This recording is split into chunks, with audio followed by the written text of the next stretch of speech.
കർത്താവിൽ പ്രിയരെ, ധന്യന്മാർ ഇവാനിയോസ് തിരുമേനിയുടെ 73ാമത് ഓർമ്മ പെരുന്നാളിന് സഭ ഒന്നാകെ വന്യപിതാവിന്റെ കബറിടത്തിലേക്ക് ഒഴുകിയെത്തുന്ന ജൂലൈ മാസത്തിലേക്ക് നാം പ്രവേശിക്കുകയാണ്. നമ്മുടെ പിതാവായ മാർത്തോമാ ശ്ലീഹായുടെ ഓർമ്മ പെരുന്നാൾ ആഘോഷിച്ചുകൊണ്ടാണ് നമ്മൾ ഈ തീർത്ഥാടനത്തിലേക്ക് പ്രവേശിക്കുന്നത്.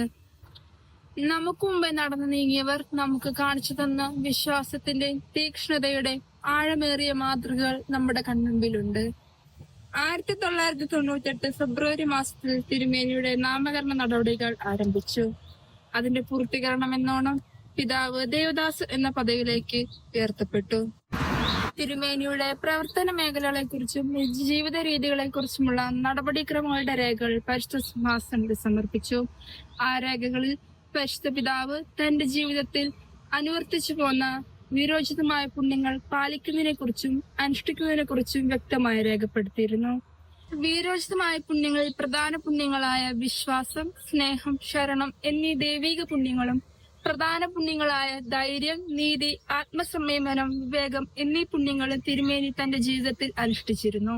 അതിന്റെ ഫലമായി പരിശുദ്ധ പിതാവ് അദ്ദേഹത്തെ ദൈവദാസൻ എന്ന പദവിയിൽ നിന്ന് ധന്യൻ എന്ന പദവിയിലേക്ക് ഉയർത്തി. വീരോചിതമായ പുണ്യങ്ങളിൽ പ്രധാന പുണ്യങ്ങളായ വിശ്വാസം, സ്നേഹം, ശരണം എന്നീ ദൈവിക പുണ്യങ്ങൾ നമ്മുടെ ക്രൈസ്തവ ജീവിതത്തിന്റെ അടിസ്ഥാന പുണ്യങ്ങളാണ്. നമ്മുടെ വിചിന്തന വിഷയം ധന്യന്മാർ ഇവാനിയോസ് പിതാവിന്റെ ദൈവാശ്രയം എന്നതാണ്. ദൈവപരിപാലനയിൽ പിതാവിന്റെ ആഴമേറിയ ബോധം അടിസ്ഥാനപരമായ വിശ്വാസത്തിലാണ്. ബൈബിളിൽ സൂചിപ്പിച്ചിരിക്കുന്നത് പോലെ ആബേൽ വിശ്വാസപൂർവ്വം കർത്താവിന് ബലിയർപ്പിക്കുന്നതും ഹാനോക്ക് വിശ്വാസത്താൽ സ്വർഗത്തിലേക്ക് എടുക്കപ്പെടുന്നതും എല്ലാം വിശ്വാസത്തിന്റെ അടിസ്ഥാനത്തിലാണ്. ആകാശത്തിലെ പക്ഷികളെ നോക്കുവിൻ, അവ വിതയ്ക്കുന്നില്ല, കൊയ്യുന്നില്ല, ശേഖരിക്കുന്നില്ല, എന്നാലും ദൈവം അവയെ പോറ്റി പുലർത്തുന്നു. പൂക്കൾ പോലും സോളമന്റെ പ്രൗഢിയേക്കാൾ മനോഹരമാണ്. ധന്യനായ പിതാവിന്റെ ജീവിതത്തിൽ ഈ ദൈവപരിപാലന ബോധം വ്യക്തമായിരുന്നു. തന്റെ ജീവിതത്തിന്റെ എല്ലാ നാഴികയിലും ദൈവം തന്റെ കൂടെയുണ്ട് എന്നുള്ള ഉറച്ച വിശ്വാസം അദ്ദേഹത്തിനുണ്ടായിരുന്നു. അതിനാൽ ദൈവഹിതം നിറവേറ്റുന്നത് അദ്ദേഹം ജീവിത മുഖമുദ്രയായി സ്വീകരിച്ചു.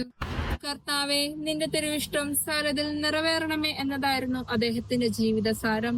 കഠിനമായ പ്രയാസങ്ങളിലും വെല്ലുവിളികളിലും വിഷമതകളിലും ദൈവഹിതം തന്നെയാണ് നന്മയിലേക്ക് നയിക്കുന്ന മാർഗമെന്ന് അദ്ദേഹം പൂർണ്ണമായി വിശ്വസിച്ചു. മുകളിൽ ആകാശം, താഴെ ഭൂമി മാത്രമേ ഉള്ളൂ എന്ന ഉറച്ച വിശ്വാസത്തോടെ അദ്ദേഹം മുന്നേറി. ഒന്നുമില്ലായ്മയിൽ നിന്ന് എല്ലാം രൂപപ്പെടുത്തുന്ന ദൈവം ധന്യനായ പിതാവിന്റെ ജീവിതത്തിൽ അത്ഭുതങ്ങൾ ചൊരിഞ്ഞു. ഗോത്രപിതാവായ അബ്രഹാമിനെ വിളിച്ച്, ഞാൻ കാണിച്ചു തരുന്ന ദേശത്തേക്ക് നീ പോവുക, നിന്നെ ഞാൻ വലിയൊരു ജനതയാക്കും, എല്ലാ സന്തതികളും അനുഗ്രഹിക്കപ്പെടും എന്ന ഈ വചനം പിതാവിന്റെ ജീവിതത്തിൽ യാഥാർത്ഥ്യമായി. ഒരു മലങ്കരക്കാരൻ പോലും ഇല്ലാതിരുന്ന തിരുവനന്തപുരത്ത് ദൈവാശ്രയ ബോധത്തോടെ അദ്ദേഹം നടന്നു നീങ്ങിയപ്പോൾ ദൈവം അത്ഭുതങ്ങൾ ചൊരിഞ്ഞു. കർത്താവിൽ ആശ്രയിക്കുന്നവൻ വീണ്ടും ശക്തി പ്രാപിക്കും എന്ന ഈ വചനം നാം ഇവിടെ കാണുകയാണ്. ദൈവകൃപയാൽ തന്റെ ജീവിതാഭിലാഷങ്ങൾ സാധിച്ചു കഴിഞ്ഞു എന്നാണ് അദ്ദേഹം തന്റെ അവസാന കാലത്തിൽ സാക്ഷ്യപ്പെടുത്തിയത്. എല്ലാത്തിന്റെ അടിസ്ഥാനം ദൈവം തന്നെയാണ്. ദൈവം തന്നെയാണ് എല്ലാം ചെയ്യുന്നത് എന്നതാണ് ഇന്നത്തെ ഈ വിചിന്തനം നമ്മെ ഓർമ്മിപ്പിക്കുന്നത്. പ്രത്യാശയുടെ ഒരു തീർത്ഥാടകനായിട്ടാണ് അദ്ദേഹം തന്റെ ജീവിതം പൂർത്തിയാക്കിയത്. ഈ ഓർമ്മ പെരുന്നാളിൽ നമുക്ക് വളരെ ഭക്തിപൂർവ്വം പങ്കെടുക്കാം. നമ്മുടെ പ്രാർത്ഥനകളും നിയോഗങ്ങളും ധന്യനായ പിതാവിന് സമർപ്പിക്കാം. പിതാവിന്റെയും പുത്രന്റെയും പരിശുദ്ധാത്മാവിന്റെയും നാമത്തിൽ ആമേൻ.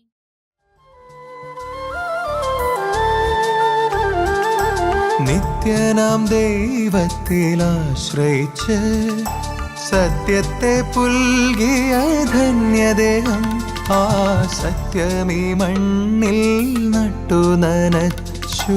പുനരൈക്യ സ്വപ്നം പൂവണിഞ്ഞു, പുനരൈക്യ സ്വപ്നം പൂവണിഞ്ഞു. ഭാഗ്യങ്ങളുടെ കലവറയാ പട്ടം കബറിൽ വന്നണയാ.